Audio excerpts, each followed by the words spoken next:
चिड़ियों की चहक, फूलों की महक, पत्तों की खनक, माशाअल्लाह की चमक, बिजली की कड़क, पुरनूर फलक, सुबहान अल्लाह। Welcome back to my channel Rumi's fashionable house. আমি ফারহানা ইয়াসমিন রুমি চলে আসলাম আর আপনাদের মাঝে আরেকটি নতুন ব্লগ নিয়ে। আপনারা অনেকেই দেখতে চেয়েছেন আমার গাছের কি অবস্থা। তো এই যে ছাদ বাগানটার গাছে আজকে একটু সুতা লাগিয়ে নিচ্ছি, মানে ঝাঁকের মতো করার চেষ্টা করতেছি। তো আমি এসে দেখি যে আমাদের যে সিঁড়ি মোছার মেয়েটা ও এখানে কাজ করতেছে, তো আমি বললাম যে আমাকে একটু হেল্প করো। তো ওর সহ আমি এগুলো বেঁধে নিচ্ছি। তো ভাবলাম যে একটু শ্যুট করে নিই, কিন্তু এসে দেখি আমার আসলে যে শশা গাছটা এটা অনেক বড় হয়ে সুন্দর হয়েছিল, কিন্তু হঠাৎ দেখি এটা একটু নরম হয়ে কেমন যেন মরা মরা ভাব হয়ে গেছে। এটা দেখে খুবই খারাপ লাগলো। তো আপনাদের সাথে শেয়ার করছি আমার আজকের ছাদ বাগানটার পরিচর্যা নিয়ে। তো এর ভিতরে আমি আমার ভিউয়ার্সদের, আমার বোনদের কিছু কমেন্টের উত্তর দিব, কমেন্ট পড়ব। আশা করছি আপনাদের ভালো লাগবে আজকের ভিডিও। আর আজকের ভিডিওতে আমি ঘরে যা আছে আর কি তাই দিয়ে একটু বিরিয়ানি রান্না করেছি। মানে অনেক সময় মুরগির মাংস খেতে খেতে বাচ্চারা একটু বোর হয়ে যায়, একই রান্না প্রতিদিন মুরগির মাংস, আর ভাত তো খেতে চায় না। ভাবলাম যে ওইটাকে মুরগির মাংস তো রান্না করতে হয়, তো সেটাকে একটু যাই আছে তাই দিয়ে রান্না করে পোলাও দিয়ে বিরিয়ানি করে নিই, তাহলে ওরা খাবে, পছন্দ করে। তো আমি যেভাবে সহজভাবে রান্না করি সেটাই আপনাদের মাঝে শেয়ার করেছি। শেষের দিকে ভিডিও দেখবেন, শেষ পর্যন্ত দেখার অনুরোধ জানাচ্ছি। এখন আমি এক আপুর নাম বলবো। উনি ওনার ছেলের আইডি থেকে সবসময় আমাকে কমেন্ট করেন। ওনার ছেলের আইডিটা হচ্ছে সাজিদ হোসেন। তো এই আপুটা লিখেছেন, আপু আপনার ব্লগে শুধু রান্না নয় আরও অনেক কিছু শিখতে পারি। আজকের ব্লগে টমেটো কাটার কৌশলটা অসাধারণ ছিল। দোয়া করি খুব তাড়াতাড়ি 50K সাবস্ক্রাইবার হোক, আমিও আপনার সাথে দেখা করতে চাই। তো আপুর দোয়াটি আল্লাহ কবুল করুন। আর আপুর সাথে দেখা করার আমারও ইচ্ছা আছে, দেখা হবে ইনশাআল্লাহ, আল্লাহ চাহেন। তো তারপরে আরেক আপু আমাকে কমেন্ট করেছেন। এমনিতেই যেমন নাসরিন সুলতানা, মাহমুদা আক্তার, তারপর উমেশ কুলসুম, কান্তা আপু, এরা আমাকে সব সময় অনেক সুন্দর সুন্দর কমেন্ট করে উৎসাহিত করেন, অনেক ভালো লাগে। আর ওনাদের লেখাগুলো পড়ে আমার আসলেই একদম মনটা শীতল হয়ে যায়। আর যারা আসলে ভালো কথা লিখেন বলেন তাদের জন্য আসলে মুখ থেকে দোয়া করেছি বা করব এটা বলা না, দোয়া তো অন্তর থেকে চলে আসে। একটা মানুষের ভালো আচরণ, ভালো কথা শুনলে এটাই স্বাভাবিক। তো আরেকজন আপু হচ্ছে ইয়ে থেকে, সবসময় ইন্ডিয়া থেকে, উনি অনেক আপুরে ইন্ডিয়া থেকে আমাকে কমেন্ট করেন। তো এই আপুটা হচ্ছে ওনার একটা আইডির নাম হচ্ছে এমডি রমজান। তো এই আইডি থেকে উনি কমেন্ট করেছেন। আর ওনার নামটা আসলে বলতে আরও কয়েকদিন আগে বলেছেন, বাট আমি ভুলে গেছি। তো আজকে ওনার নামটা বলবো। ওনার নাম হচ্ছে ওয়াহিদা আপু। তো ওয়াহিদা আপুকে অসংখ্য অসংখ্য ধন্যবাদ, উনি আমাকে সবসময় এত সুন্দর সুন্দর কমেন্ট করেন। তো আপু আপনাকে আল্লাহ অনেক বেশি হায়াত দান করুন, এই দোয়া করি সবসময়। তো আমি এখন ছাদে, দেখতে পাচ্ছেন একটু ছাদের বাগানটা দেখিয়ে দিচ্ছি। এটা আমাদের কোম্পানি করেছে, তো দেখতে ভালো লাগে। আসলে এখানে কতক্ষণ দাঁড়িয়ে থাকি, দেখি, চোখটাকে শীতল করি। তো এখন চলে এসেছি রান্নাঘরে। আমি বলেছি যে বিরিয়ানিটা রান্না করব।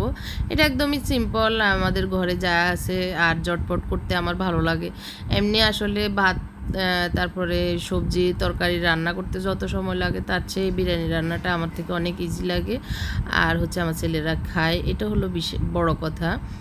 তো মুরগির মাংস তো কুটে ধুয়ে ক্লিন করে রেখে দিয়েছি, এখন জাস্ট বসিয়ে দিচ্ছি। আর পাশাপাশি রাইস কুকারে পোলাওটাও বসিয়ে দিচ্ছি।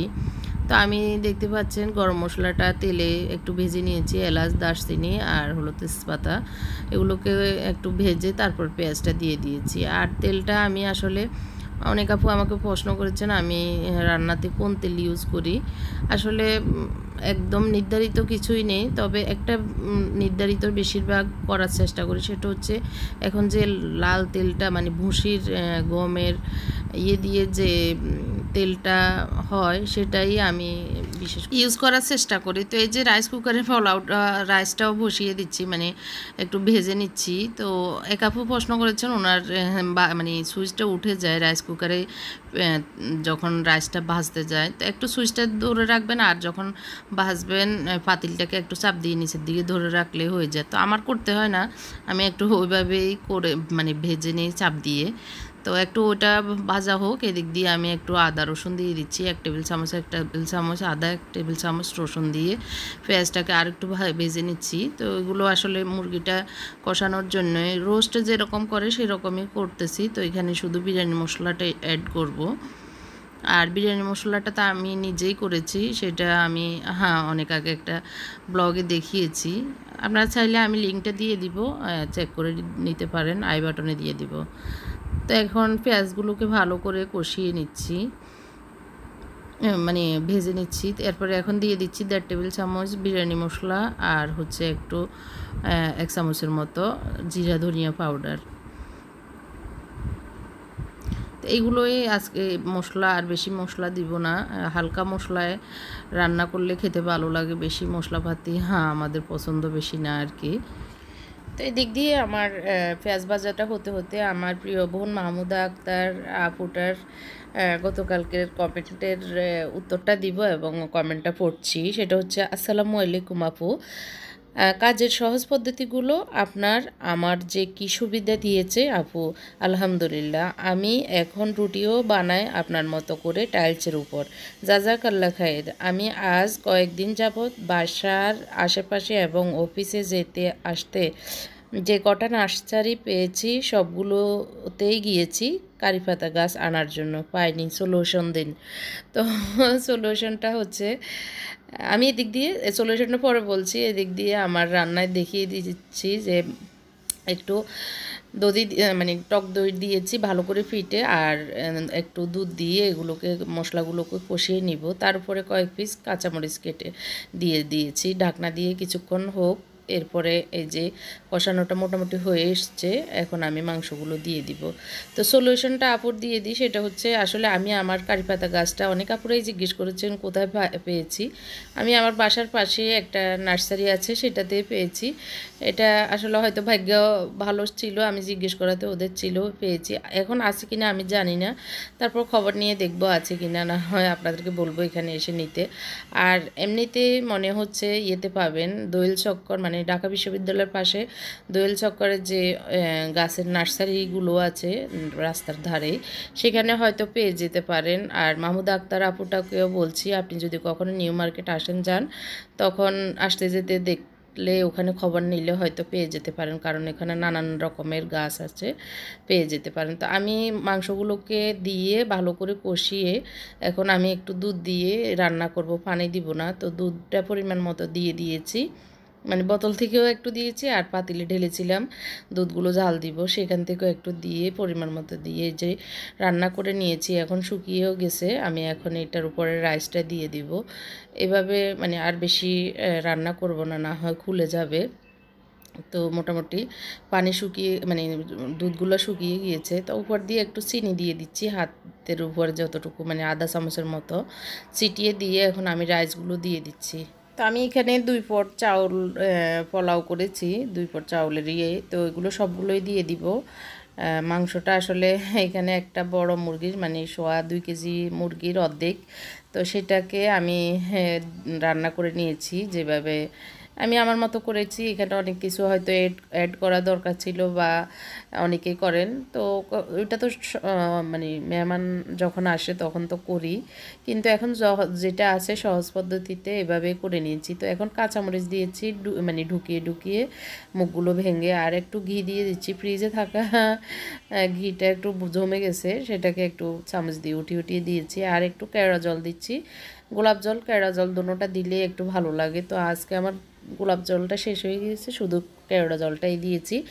আর ফ্রিজে থাকা মানে নর্মালে রেখেছি কিছু বেরেস্তা করে, সেগুলো একটু ছিটিয়ে দিয়ে ঢাকনা দিয়ে রেখে দিয়েছি প্রায় 15-20 মিনিট পরে। এখন একটু নেড়ে চেড়ে দিব উপর থেকে, মানে নিচ থেকে উপরের দিকে, এরকম করে একটু সবগুলো মিক্স করে নিব আর কি।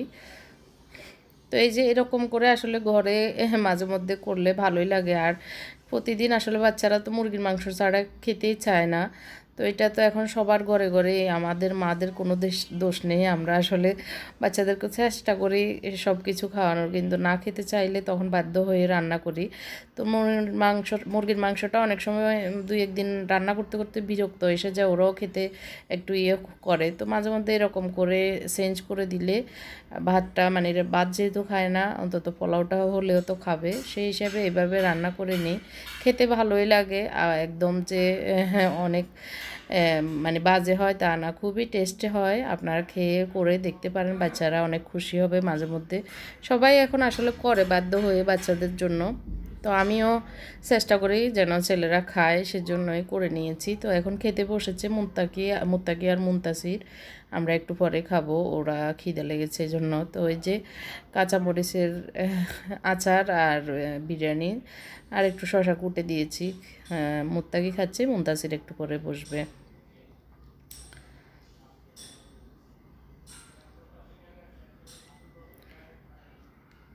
তো এই আচারগুলো আসলে আমি দেখিয়েছি, আপনারা করে খাবেন, খেতে খুবই ভালো লাগে। এই যে আমি আর পারিয়ে বসেছি খেতে, আমরা চাটনি নিয়ে বসেছি, খুবই মজা লেগেছে। তো এভাবে আসলে বিরিয়ানি খিচুড়ির সাথে ভালোই লাগে। হ্যাঁ, মানে সব কিছুর সাথে, রুটি, পরোটা, রাইস, যে কোনো জিনিসের সাথে এই চাটনিটা ভালোই লাগে। করে একদিন করে 15 দিন পর্যন্ত খাওয়া যাবে, কোনো সমস্যা নেই। তো আমার হাজব্যান্ডেরও প্রিয় হয়ে গিয়েছে এখন, করে খেতে খেতে একটু একটু না নিলে মনে হয় না এরকম। তো এখন বিকেলবেলা খাওয়া দাওয়া তো শেষ, আমরা একটু ছাদে এসেছি, মানে একটু বাইরে যাচ্ছি, বাইরে যাওয়ার আগ দিয়ে ছাদে এসেছি। দুপুরে বৃষ্টি হয়েছে, তো ভাবলাম যে সকালে তো রশি দিয়ে এরকম করে বেঁধে নিয়েছি এই ইয়েগুলো দিয়ে, এখন বৃষ্টি হওয়াতে কি অবস্থা। তো এসে দেখি যে মাশাল্লাহ ভালোই একটু তাজা হয়ে গেছে গাছটা, যেটা একটু মরা মরা ভাব ছিল সেটাও আল্লাহর রহমতে একটু ভালো হয়েছে। তো আসলে জানি না হবে কি না, চেষ্টা করতেছি মনের একটু আনন্দ থেকেই। তো আকাশটা এখন ভালো মনে হচ্ছে, বৃষ্টি আর হবে না, বৃষ্টি ছিল দুপুরের থেকেই। তো বাইরে থেকে চলে এসেছি, আমার হালকা সামান্য একটু কাজ ছিল, সেটা সেরে এখন মাগরিবের নামাজ পড়ে ওদেরকে এইগুলো আমি ম্যারিনেট করে রেখেছিলাম সকালেই। তো এখন একটু বেজে দিচ্ছি চিকেন ফ্রাই আর পাউরুটি 1 পিস 2 পিস দিয়ে খাবে। তো চিকেন ফ্রাই তো সবাই পারি, সেই জন্য আর রেসিপিটা শেয়ার করলাম না, এটা একদমই ইজি। আমি একটু মরিচের পাউডার আর একটু সয়া সস, আদা রসুন লবণ দিয়ে ম্যারিনেট করে রেখেছি। এখন শুধু জাস্ট আটার গুঁড়ি দিয়ে গুঁড়ির ভিতরে একটু ম্যাগি মশলা মিক্স করে, তো এগুলোকে লাগিয়ে মিক্স করে এখন ভেজে নিয়েছি। তো এরপর এখন রাতের খাবার খেয়ে নিয়েছে, এখন মুত্তাকি মুনতাসির বলছে ওদেরকে কোল্ড মাইলো করে দিতে। তো এখন প্রায় 10:30 বাজে আসলে। তো ওরা কোল্ড মাইলো খাবে, দুধ খাবে না, এমনি মানে শুধু দুধ খেতে চায় না, মাইলো হট মাইলো খায়, না হয় কোল্ড মাইলো হলে বেশি পছন্দ। তো ভাবলাম যে করে দিই, তারপরও খাক এই আর কি। তো কোল্ড মাইলো করে দিচ্ছি হার্সেস দিয়ে, আর মাইলো দুধ, এখানে আর কিছু আর চিনি, এটা দিয়ে। আপনারা চাইলে আমি এটার ইয়েটা দিব আরেকদিন, যদি বলেন যে দেখাতে কিভাবে করেছি তাহলে দিব। তো আজকে এই পর্যন্তই, সবাই অনেক ভালো থাকবেন এই আশা করছি। আর ভিডিওটি যদি ভালো লেগে থাকে লাইক দিতে ভুলবেন না। আর যারা আমার চ্যানেলে নতুন, এখনও সাবস্ক্রাইব করেননি, প্লিজ আমার চ্যানেলটিকে সাবস্ক্রাইব করবেন এবং পাশে থাকা বেল বাটনটিও চাপ দিবেন, যাতে করে নিয়মিত ব্লগের নোটিফিকেশন আপনার কাছে চলে যায়। তো আমার জন্য দোয়া করবেন, আমার বাচ্চাদের জন্য দোয়া করবেন, এই আশা রেখে আমার আজকের ব্লগটি শেষ করছি। আল্লাহ হাফেজ, আসসালামু আলাইকুম।